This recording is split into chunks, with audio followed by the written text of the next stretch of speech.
दोस्तों, ये कहानी बिल्कुल सच्ची घटना पर आधारित है। सुनकर रूह कांप जाएगी, एकदम रोंगटे खड़े हो जाएंगे, यकीन मानिए। शुरू करते हैं अमित और उसकी पत्नी नेहा से। प्यार, शादी और फिर आया घर लेने का समय। छोटा सा शहर, एकदम शांत और प्यारा। घर पुराना था लेकिन कीमत कमाल की। अमित तो एकदम खुश। नेहा को थोड़ा डर लग रहा था, पर अमित के साथ वो भी खुश थी। घर में सामान रखते समय नेहा को एक अजीब सी फोटो मिली। एक बूढ़ा आदमी गुस्से से घूर रहा था। कौन होगा ये?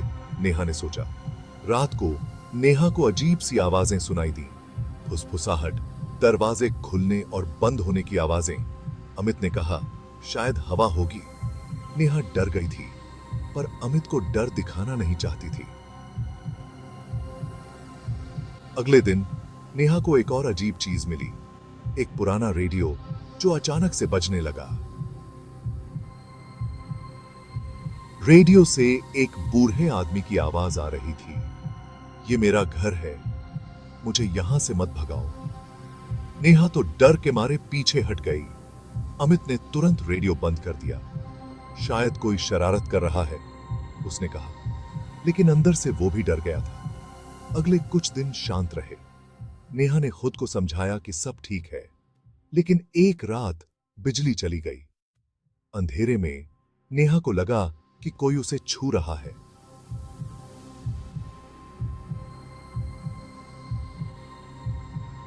नेहा चिल्लाई, अमित, तुम हो?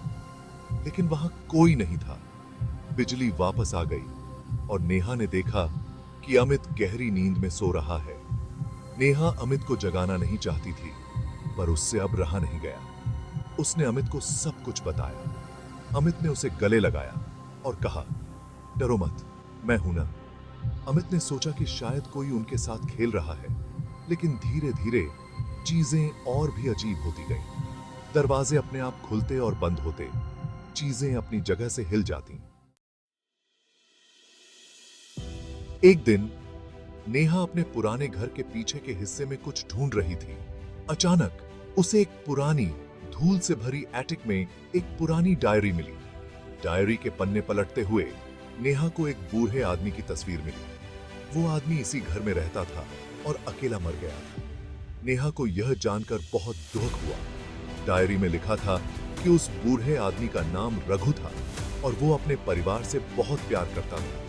रघु का सपना था कि उसका घर फिर से खुशियों से भर जाए। नेहा को रघु की कहानी ने बहुत प्रभावित किया और उसकी आंखों में आंसू आ गए। उसने और उसके पति अमित ने फैसला किया कि वो रघु की आत्मा की शांति के लिए एक पूजा रखेंगे। उन्होंने मिलकर घर को साफ किया, फूलों से सजाया और पूजा की तैयारी की। पूजा के दौरान नेहा और अमित ने रघु की आत्मा की शांति के लिए प्रार्थना की।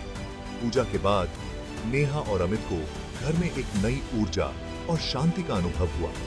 उन्हें ऐसा लगा जैसे रघु की आत्मा अब शांति में है और उनका घर अब खुशियों से भर गया। नेहा और अमित ने महसूस किया कि उन्होंने रघु के सपने को पूरा कर दिया है। अब उनका घर एक बार फिर से खुशियों और उम्मीदों से भरा हुआ था। पूजा के बाद नेहा और अमित ने सोचा कि अब सब कुछ ठीक हो जाएगा। उन्होंने मंदिर में घंटों बिताए, प्रार्थना की और शांति की उम्मीद की। कुछ देर के लिए शांति छा गई, लेकिन फिर एक रात जब सब कुछ शांत और स्थिर लग रहा था, नेहा की नींद एक खौफनाक आवाज से खुली। उसने महसूस किया कि कुछ भयानक होने वाला है। उसने देखा कि अमित हवा में उड़ रहा था। नेहा चिल्लाई, अमित! उसकी आवाज में डर और चिंता साफ झलक रही थी। उसने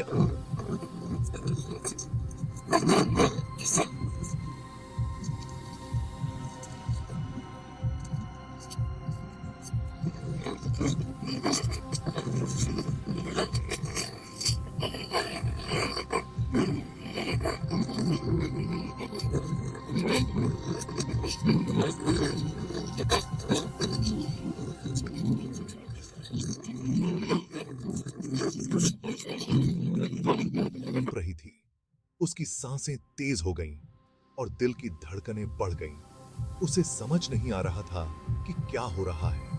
यह सब कुछ इतना असली और भयानक था। अब उसे यकीन हो गया था कि यहां कुछ गड़बड़ है।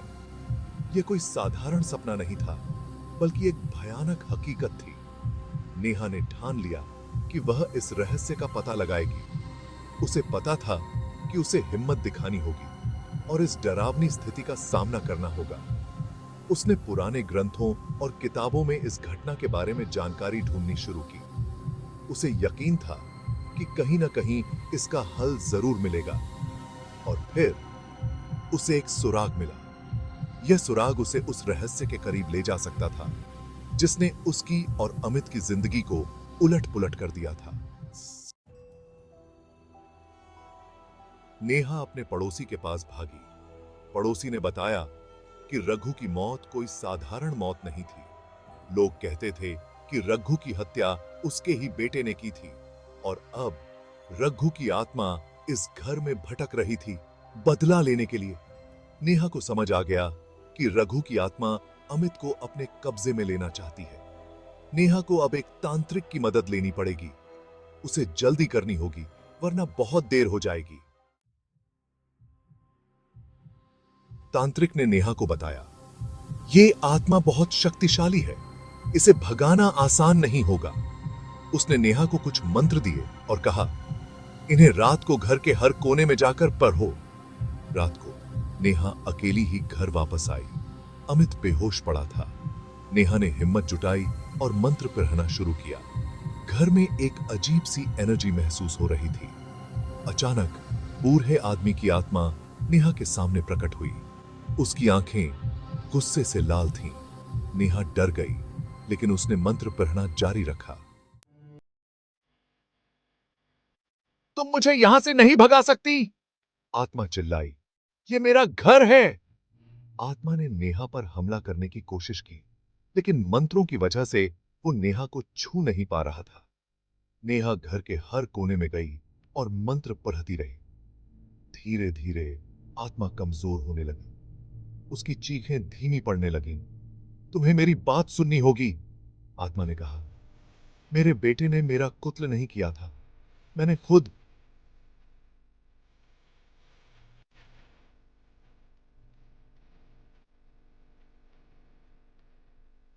आत्मा की आवाज धीमी होती गई और वो गायब हो गया। नेहा की धड़कनें तेज हो गईं। उसकी आंखों में डर साफ झलक रहा था। नेहा हैरान थी। रघु ने खुदकुशी की थी? उसकी आंखों में सवाल थे और दिल में डर। लेकिन क्यों? और अमित का क्या हुआ? क्या वो भी इस भूतिया घर का शिकार हो गया था? नेहा के मन में अनगिनत सवाल उठ रहे थे। तभी अमित हिल गया। उसकी आंखें धीरे धीरे खुलने लगीं और उसने अपने चारों ओर देखा। वो उठा और बोला,